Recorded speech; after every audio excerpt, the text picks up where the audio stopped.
તો જય ગિરનારી જય ભોળિયાનાથ પરિવાર મિત્રો, સ્વાગત છે આપની યુટ્યુબ ચેનલ અખંડ મોજ ઉપર અને ફેસબુક પેજ ગિરનારીની મોજ ઉપર। તો ફરીવાર આપણે ભ્રમણ કરતા પવિત્ર શ્રાવણ માસની અંદર એક નવા આશ્રમની અંદર આવી ગયા છે, ભડેશ્વર મહાદેવ, જ્યાં ભડના ધારા છે। ભડેશ્વર મહાદેવનું મંદિર છે, ભૂતરા દાદાનું મંદિર છે અને અનેકો જૂના પાળિયા છે। તો ચાલો મિત્રો મહાદેવના દર્શન કરી અને અનેકો પાળિયાઓના દર્શન કરીએ અને તેમનો ઇતિહાસ જાણીએ।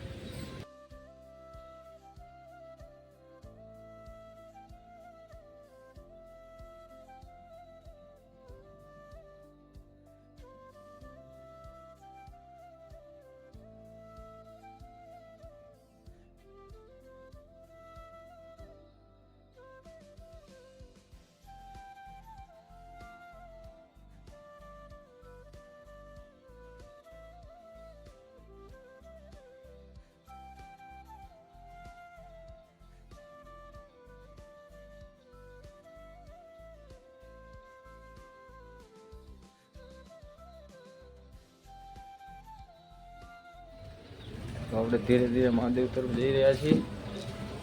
નંદી મહારાજને સૌપ્રથમ દર્શન કરો।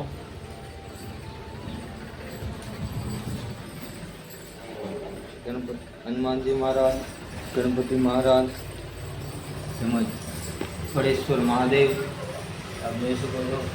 બહુ સુંદર મજાની પ્રાચીન શિવલિંગ, જેને સ્વયંભૂ કહી શકીએ। આ તમે જોઈ શકો છો મિત્રો, કોઈ પણ વ્યક્તિએ આ શિવલિંગને બેસાડેલી નથી, પ્રાકૃતિક રીતે છે। જૈનમાં શિવલિંગ કેમ છે એવી રીતના જ લાગે છે તમને, જોવામાં સાઈઝમાં નાની છે પણ શિવ શિવ હતા। ચાલો એવા અનેકો પાળિયા આવેલા છે, તો તેવા પાળિયાઓના દર્શન કરીએ।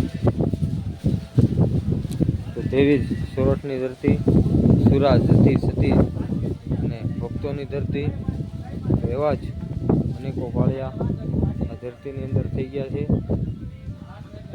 પાળિયાની માથે આવી રીતે પાઘડી બાંધેલી હોય। ચાલો મિત્રો બાપુના દર્શન કરીએ।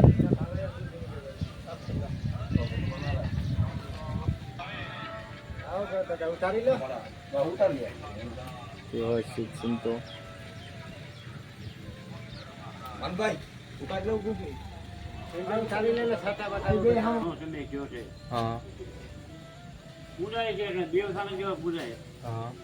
અહીંયા સમય પેલા બાબા વાતો કરતા કે જાનો લૂંટાણીએ છે, જાનો જી બેદુના પાળિયા છે, સમજણ એ જ વખતના સમજણ ઘણો સમય જાનો લૂંટાણીએ છું ને, હા બેદુના છે, 400 વર્ષ થઈ ગયા છે બાપા પાળિયાને।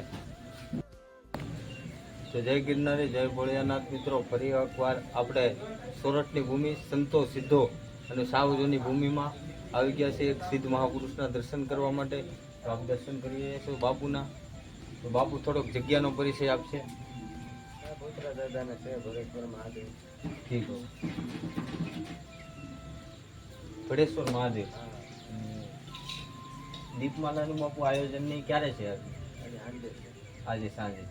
તો સોમવારનો પવિત્ર શ્રાવણ માસ આવી રહ્યો છે, તો આજ બીજો સોમવાર છે શ્રાવણ માસનો।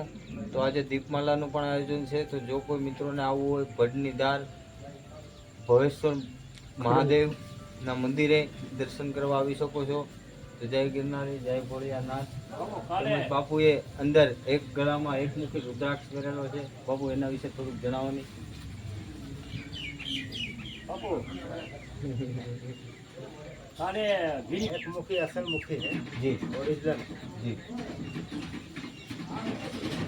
तो इससे पहनने का क्या क्या लाभ होता है? इसमें सब प्रभाव है, सब लाभ है। एक मुखी में? हाँ, एक मन रहता है जी। जैसे एक मुखी करने से एक मन रहता है, मन अपना भटकता नहीं, ये लाभ। बापू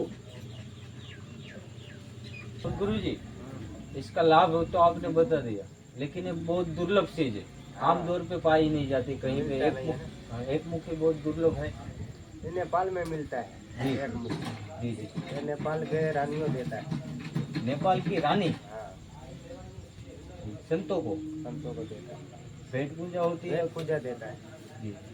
ऐसे सभी संतों को मिलती है या नहीं कोई? बेटा, वहाँ पर मेला भराता है, जी जी जैसे अपन कुंभ के मेला आता है ना, जी एक कुंभ के मेले में जी वहाँ पर अपना लिंग के धोके जी जी। પછી એક મુખી का माला दिया जाता है। साधु की लिंग को दोगे? हाँ, चेतन शिव की पूजा होती है उधर। चेतन शिव का पूजा होता है। और इस पूजा का महत्व क्या होता है बाबू जी? बस एक मुखी परा देता है साधु में, जी। और नेपाल की रानी देती है। रानी देती है, राजा न रानी दोनों। जी जी जी वो दोनों ही सेवा करता है। जी जी। और इस सेवा से लाभ क्या होता है बाबू जी?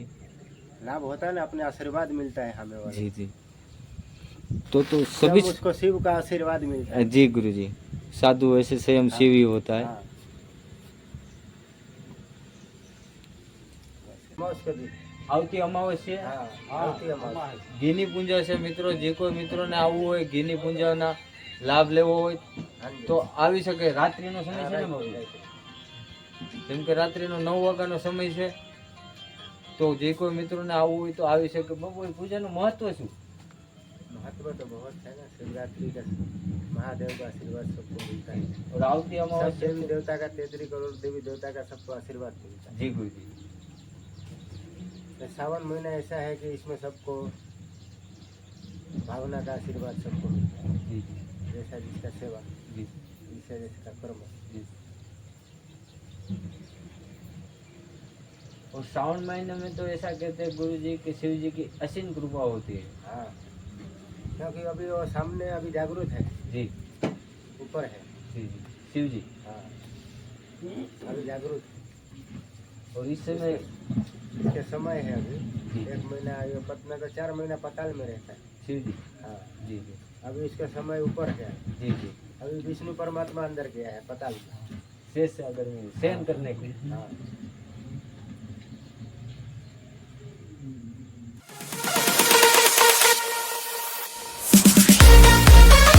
જય ગિરનારી।